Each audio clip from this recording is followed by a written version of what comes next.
ಒಟ್ಟು 5 ಈ ಬಾರಿ ಭಾರತ ರತ್ನ ಪ್ರಶಸ್ತಿ ಸಂದಿರುವಂತಹದ್ದು.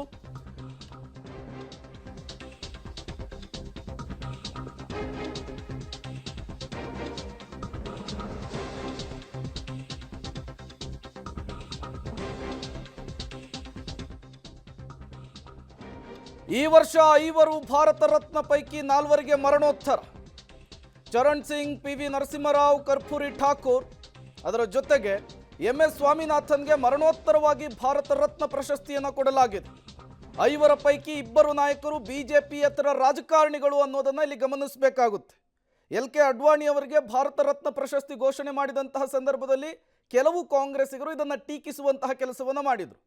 ಈಗ ಬಿಜೆಪಿಯೇತರ ನಾಯಕರುಗಳಿಗೂ ಕೂಡ ಅವರನ್ನು ಗುರುತಿಸಿ, ಅವರ ಕೆಲಸವನ್ನು ಗುರುತಿಸಿ ಈಗ ಭಾರತ ರತ್ನ ಪ್ರಶಸ್ತಿಯನ್ನು ಘೋಷಣೆ ಮಾಡಿದೆ ಕೇಂದ್ರ ಸರ್ಕಾರ. ಮತ್ತಷ್ಟು ಡೀಟೇಲ್ಸ್ ಅನ್ನು ಕೊಡ್ತಾರೆ ನಮ್ಮ ಪ್ರತಿನಿಧಿ ಶಬೀರ್, ನೇರ ಸಂಪರ್ಕದಲ್ಲಿ ಜಾಯಿನ್ ಆಗಿದ್ದಾರೆ. ಶಬೀರ್, ಈ ಬಾರಿ 5 ದೇಶದ ಅತ್ಯುನ್ನತ ಗೌರವ ಭಾರತ ರತ್ನ ಪ್ರಶಸ್ತಿ ಸಂದಿರುವಂತಹದ್ದು. ಈ 5 ಈ ಭಾರತ ರತ್ನ ಪ್ರಶಸ್ತಿ ಸಂದಿರುವಂತಹ ವಿಚಾರಕ್ಕೆ ಸಂಬಂಧಪಟ್ಟಂತೆ ಈ ಬಾರಿಯ ವಿಶೇಷತೆಗಳು ಏನು ಅನ್ನೋದರ ಡೀಟೇಲ್ಸ್ ಕೊಡಬಹುದಾ ಅಂತ?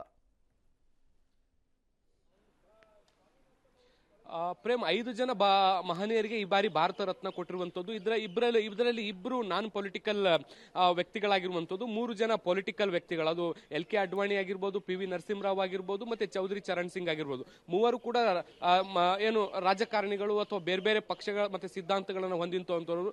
LK ಅಡ್ವಾಣಿ ಅವರು ಬಿಜೆಪಿಯಲ್ಲಿ ಗುರುತಿಸಿಕೊಂಡಂತವರು, ಭಾರತದ ಮಾಜಿ ಉಪ ಪ್ರಧಾನಿಗಳಾದಂತವರು. ಅದರ ಜೊತೆಗೆ ಏನು PV ನರಸಿಂಹರಾವ್ ಅವರು ಕಾಂಗ್ರೆಸ್ನಿಂದ ಮಾಜಿ ಪ್ರಧಾನಿಗಳಾದಂತವರು. ಜೊತೆಗೆ ಏನು ಚೌಧರಿ ಚರಣ್ ಸಿಂಗ್ ಅವರು ಕೂಡ ಮಾಜಿ ಪ್ರಧಾನಿಗಳಾದಂತವರು. ಇಲ್ಲಿ ಪಕ್ಷಾತೀತವಾಗಿ ಕೆಲವು ನಿರ್ಣಯಗಳನ್ನ ಬಿಜೆಪಿ ತೆಗೆದುಕೊಂಡಿದೆ ಅನ್ನುವಂಥದ್ದು ಬಹಳ ಸ್ಪಷ್ಟವಾಗಿ ಕಾಣಿಸ್ತಾ ಇದೆ. ಇದು ಮೊದಲನೇ ಬಾರಿಗೆ ಅಲ್ಲ. ಈ ಹಿಂದೆಯೂ ಕೂಡ ಏನು ಭಾರತದ ಮಾಜಿ ರಾಷ್ಟ್ರಪತಿ ಏನು ಪ್ರಣವ್ ಮುಖರ್ಜಿ ಅವ್ರಿಗೂ ಕೂಡ ಭಾರತ ರತ್ನವನ್ನು ಕೊಡೋ ಮೂಲಕ ಮೊದಲ ಬಾರಿಗೆ ಒಂದು ಅಚ್ಚರಿಯ ನಿರ್ಧಾರವನ್ನು ತೆಗೆದುಕೊಳ್ಳುವಂತ ಕೆಲಸವನ್ನ NDA ಸರ್ಕಾರ ಮಾಡಿತ್ತು.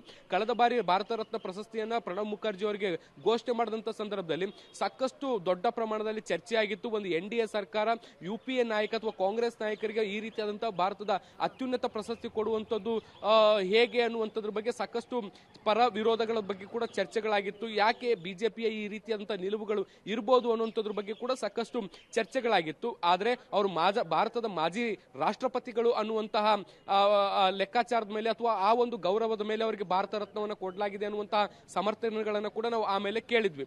ಅದಾದ ಬಳಿಕ ಈಗ ಮತ್ತೊಂದು ಮಹತ್ವದ ಬೆಳವಣಿಗೆ ಈಗ NDA ಸರ್ಕಾರ ಅಥವಾ ಬಿಜೆಪಿ ಸರ್ಕಾರ ತೆಗೆದುಕೊಂಡಿರುವಂತದ್ದು. PV ನರಸಿಂಹರಾವ್ ಮತ್ತೆ ಚೌಧರಿ ಚರಣ್ ಸಿಂಗ್ ಅವರಿಗೆ ಈಗ ಭಾರತ ರತ್ನವನ್ನು ಕೊಟ್ಟಿರುವಂತದ್ದು. ಕೆಲವು ದಿನಗಳ ಹಿಂದೆ LK ಅಡ್ವಾಣಿ ಅವರಿಗೆ ಕೊಟ್ಟಂತ ಸಂದರ್ಭದಲ್ಲಿ ಸಾಕಷ್ಟು ಟೀಕೆಗಳು ಬಂದವು.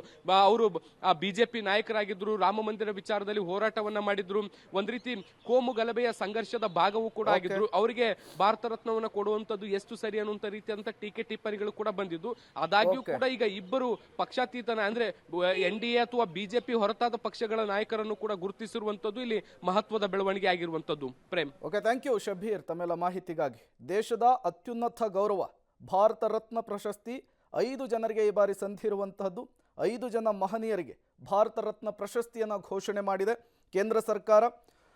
ನರಸಿಂಹರಾವ್ ಅವರು, ಚೌಧರಿ ಚರಣ್ ಸಿಂಗ್, ಜೊತೆಗೆ MS ಸ್ವಾಮಿನಾಥನ್, ಕರ್ಪೂರಿ ಠಾಕೂರ್, ಜೊತೆಗೆ LK ಅಡ್ವಾಣಿ ಅವರಿಗೆ ಭಾರತ ರತ್ನ ಪ್ರಶಸ್ತಿ ಈ ಬಾರಿ ಘೋಷಣೆ ಮಾಡಿದೆ ಕೇಂದ್ರ ಸರ್ಕಾರ. ಒಂದೊಂದು ರಾಜ್ಯದಿಂದ ಒಬ್ಬೊಬ್ಬರನ್ನು ಆಯ್ಕೆ ಮಾಡಿಕೊಂಡಿರುವಂತಹದ್ದು. ಅವರ ಸಾಧನೆಗಳು, ದೇಶಕ್ಕೆ ಅವರು ಕೊಟ್ಟಂತಹ ಕೊಡುಗೆಗಳು ಎಲ್ಲವನ್ನೂ ಕೂಡ ಅವಲೋಕಿಸಿ ಕೂಲಂಕುಷವಾಗಿ ವಿಮರ್ಶೆ ಮಾಡಿ ಅವರಿಗೆ ಈ ಬಾರಿಯ ಭಾರತ ರತ್ನ ಪ್ರಶಸ್ತಿಯನ್ನು ಘೋಷಣೆ ಮಾಡಲಾಗಿದೆ. PV ನರಸಿಂಹರಾವ್ ಅವರು, ಇವರು ಮಾಜಿ ಪ್ರಧಾನಿಗಳು, 5 ವರ್ಷಗಳ ಕಾಲ ದೇಶವನ್ನಾಳಿದ್ರು. 9ನೇ ಪ್ರಧಾನಿಯಾಗಿ ದೇಶಕ್ಕೆ ಅಪಾರವಾದಂತಹ ಕೊಡುಗೆಯನ್ನು ಕೊಟ್ಟಿದ್ರು. ನವ ಭಾರತದ ಹರಿಕಾರ ಅಂತೇಳಿ ಇವರನ್ನು ಕರೀತಾರೆ. ಈ ರೀತಿ 5 ಜನರನ್ನು ಆಯ್ಕೆ ಮಾಡಲಾಗಿದೆ.